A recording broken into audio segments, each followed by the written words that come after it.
Well, hello, Messiah Church. Happy Friday to you. Pastor Tami here on my back deck, enjoying the beautiful sun of this fall morning. I hope you're all able to get outside today and soak up some of this beautiful weather that we're having. I don't know about you, but I am still smiling as I think about our 9 confirmands last Sunday. You know, there's a current study done by the Barna Group. This is the leading research group around faith and culture. And that study indicates that 2 out of 3 Christians make a commitment to Christ before the age of 18. Now, for the past year, these 9 students have been introduced to new experiences. They've been given opportunities to serve.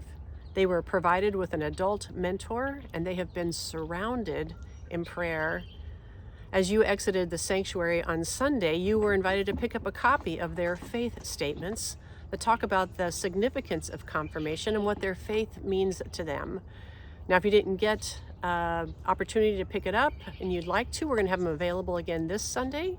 But you could also go online to the Messiah Church YouTube page and see the video that includes their full faith statements from the kids themselves. You know, one of the things I learned about reading their statements is the strength of our confirmation and youth ministry program at Messiah Church. When I think back to my own confirmation experience, I had a faith that now only bears a faint resemblance to what faith means to me today. Life experiences, a lifetime of prayer and study, but most importantly, relationships with other people of faith have helped me grow far beyond what I claimed at the age of 16. But confirmation was an important beginning for me, and it still is. I wish every child in our community could experience what these 9 students shared with us last week. I'm grateful to be a part of a church that pours into our youth and children. So thank you for being that faith community. This Sunday, we're continuing in our sermon series, Created for Connections, with a sermon that I think might be, given the times that we're living in with the approaching election season, perhaps the most important message of this series. It's called Connections Across Barriers. You know, in these divisive times, the world is working to isolate and separate us from one another. But Christ, through faith, can break down hostilities and move us into new community and new connections with other people. I'm going to be sharing a story from today's current event, and I'm going to be updating you on our refugee family from Afghanistan. Now, if you've been joining us for worship, but you are not yet a member and you'd like to know more about Messiah Church, you're invited to join Pastor Bethany and Heather and myself this Sunday at 11:45 for lunch with the pastors, formerly known as Discover Messiah. Now, if you've never attended one of these and you're curious, maybe you'd like to know more about the history of Messiah Church or more about the people who will be joining you that morning, you're invited to come downstairs. We're going to feed you lunch.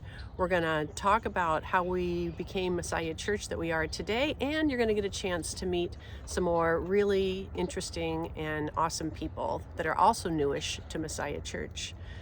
You know, with flu season just around the corner, we're also offering our annual flu and COVID-19 shot clinic this Sunday. It's from 9 to 11 in the church office. Walk-ins are welcome, but you can also go to our website and sign up for a specific time. And remember to bring your insurance card, and if you have a pharmacy or a prescription insurance card as well, be sure and bring that.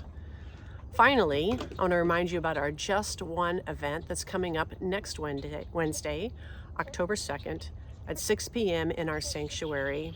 You know, the goal of this event is to help us talk about depression and suicide prevention. Now, while it's geared for middle and high school age kids, there is great information for everyone, especially if you are a parent or you're someone who works with children or youth. So it's an important conversation. I'm so delighted that we are hosting it. I hope you'll plan to attend or invite somebody, maybe bring a friend with you.